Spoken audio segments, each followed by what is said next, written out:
Welcome to the channel.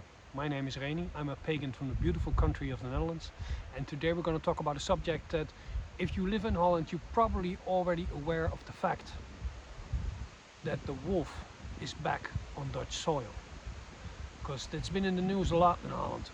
For hundreds of years there were no wolves in Holland, but last year we started getting reports of wolves appearing just next to the German border, which isn't weird because Holland is next to Germany and Germany has wolves, so from time to time you can have a lone wolf and it just walks over the border, and then you have a wolf in Holland. But I've just a week ago heard the news from the Dutch government that they believe that at this moment in time in Holland there are over 9 wolf packs living in the Netherlands, and those 9 wolf packs have created over 20 new wolf cubs in the past year, meaning that the wolf really is here in Holland and he's really here to stay. Now I want to talk about that, not specifically what this means biologically. I want to talk about what this means spiritually, meaning what the symbolism is of this happening in Holland. That means we're going to talk about animal symbolism. I've already made one video on animal symbolism that I'll link that in the video description below. Animal symbolism is basically the old law. The old law is that animals represent certain parts of ourselves and even have lessons for us. The old law is that everything in nature is sacred and that everything in nature is exactly as it's supposed to be. If there's a wolf walking besides me right now, which would be funny if that was true, by the way, but it's not, then that wolf is exactly where it needs to be at that time. Now I believe that in recent times the New Age movement has gone a bit crazy with animal symbolism, meaning that I personally don't believe that every bird that flies by automatically has a deep personal spiritual message for you. Well, if it's not every bird and every animal, how do you differentiate? Let me give you a few examples of what really is animal symbolism and what I really consider to be an augury when a certain animal shows up. Because certain animals show up at very strange places and at peculiar times, and when that happens, that's when you need to start paying attention. So, for example, you have a job interview and you go inside the building and you do your talk and it goes pretty well, but you're done, you close the door, you go outside the building and you go, that was like, ooh, I really hope I get that job. And just, you can't even finish the sentence, but at that time there's a majestic eagle or a buzzard just gliding straight over your head, and you go like, oh, huh, that's peculiar. You get a little strange feeling, and the timing is odd, and the fact that it's directly above your head, it's odd. Now that is a good example of an augury. If you want me to interpret that augury would mean that the buzzard is telling you that you will get the job. Why? Because the buzzard and the hawk, the buzzard and the eagle, we don't have, maybe some eagles, but not really an eagle in Holland, so we use the buzzard. That it flies the highest of all birds. And because it flies the highest, it can see the best, because it can see the prey from way up high, so it gives you vision, and because it flies the highest, it's also the messenger between heaven and earth, between the spirit world and here. So if you see one, I believe that's a good augury. Okay, one more tiny example. I was on holiday in Denmark, and I got 2 friends, and they were like, oh, maybe we'll come over, but they kind of mentioned it casually, like, oh, maybe we'll come over. We didn't talk about it. So we were busy with the holiday and with the kids, and I went just for a walk. And when I was walking to the forest, 2 deer came out of nowhere, out of the bushes, stood right in front of me. We looked at each other, and they left again. Now the deer, for me, symbolizes friendship. So 2 deer, and I was 2 friends, and I was just wondering, like, hey, are they really coming? Probably are. So I texted them. I said, hey, I heard you're coming tomorrow. And the guy said, yeah, actually we are coming tomorrow. How did you notice? We were gonna like surprise you. I was like, well, a deer told me. That's 2 examples. I consider the deer an augury. That's how I live my life. So, the wolf. First off, why is it an augury? And second, what does it mean? Because you also need to interpret it. Now, why it's an augury, like I said before, it needs to be a bit strange and a bit peculiar, right? So why is the wolf appearing in Holland peculiar? Well, let me tell you, Holland is the most densely populated country in Europe. We have very little room and we have increasingly less nature. That's terrible, of course, but we try to make the best of it. We have these special bridges over freeways where we connect nature preserves so animals can cross. We try to make the best of what we have, but it's a very small country with a very large amount of people. The fact that there are so many wolves suddenly coming over the border and suddenly out of nowhere growing, learning and expanding over here, I think that's strange. I think that's an augury. But if it's an augury, what could it mean? What does wolf symbolism entail? Now I had to Google this a bit because I'm not very educated in wolf symbolism. Because when I look for auguries in nature, I look for animals, and we used to not have any wolves here in Holland. For me, it's often the buzzard. It's deer. It's sometimes an owl, sometimes a bat.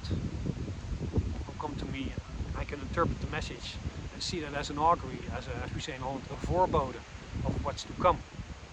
An auspicious or suspicious signal from the spirit world. So when I googled that, a wolf can mean many things. Ferocious, because intelligent, teamwork, and the yearning for freedom. Could be all those things. Now I think when you look at Holland now, we're recording this video, it's the year 2023. I think in part it's the yearning for freedom part. I think there's an increasing part of the population that yearns for freedom. And I will explain why, and why this in the future will get bigger. And that's why the wolf is here. Because mankind, we used to be like the wolf. We used to be together in tribes just like the wolf, and we used to be wild and free. But wolves are domesticated over hundreds and over thousands of years. We made a deal with the wolf. We said, listen, just do what I say. Spend some time, help me hunt, protect me when I need it, and I will give you love, I will give you food, and I will give you shelter, I will give you warmth. So that's what the wolf did. And slowly but surely that wolf transformed into a chihuahua. It transformed into a dog who is no longer wild. And I think the journey that the wolf made is sometimes the journey that the Dutch people made. Because the Dutch people, in my experience, are very fond of rules.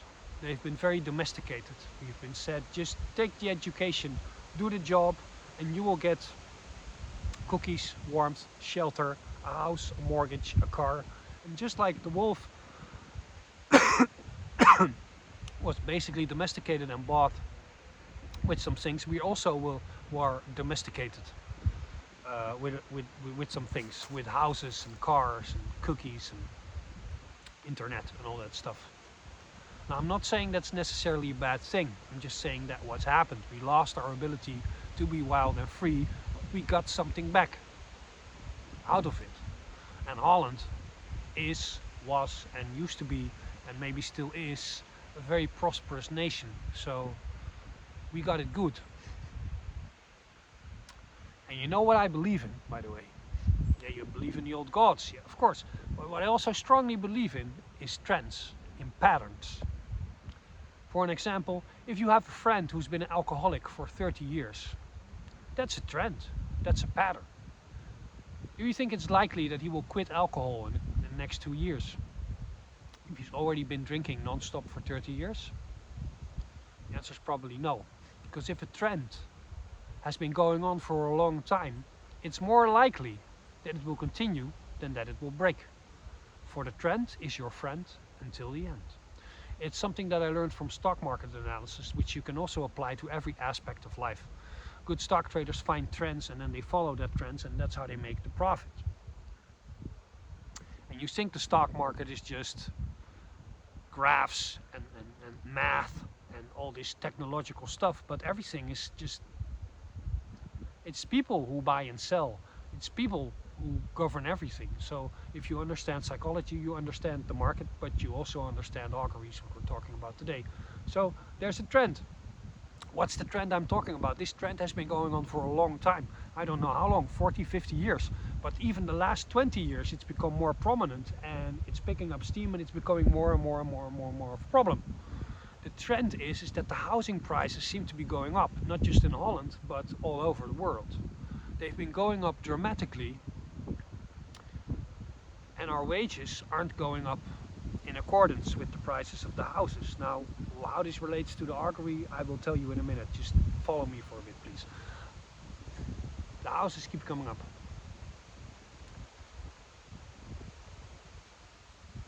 We were basically sold a dream, and what we gave up was our conformity and basically our obedience. That's how we became from wolf to dog. But what we got back for our obedience and for our conformity used to be a lot. But now that we've already conformed, it seems like the cookies are getting thinner and fewer and farther in between. The pay that we get for doing what we are supposed to be doing, according to the society, according to the government, gets us less and less. Gets us, not only is this inflation, but there are other factors as well. Less house, less car, less food, less freedom. Everything's becoming less.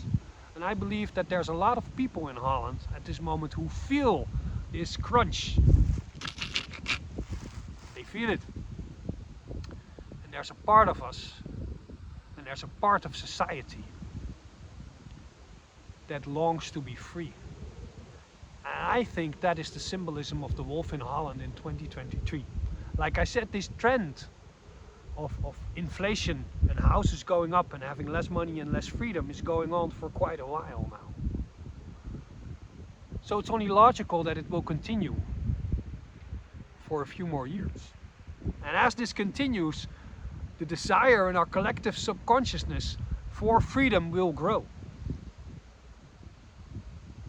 Now, how do we become free, and how do we uncondition us to become from dogs to wolves once again? That's a whole nother video. I'm already 12 minutes in. I'm not going to explain that, maybe another time. And it's not a question that has an easy answer that just goes, well, just do this. No, it's not like that. For now, it's enough to recognize that this desire that some people in Holland feel, and to be honest, I feel it too sometimes. To be truly free, to howl in the moonlight. That this desire among the Dutch people is growing. Maybe you have this desire also.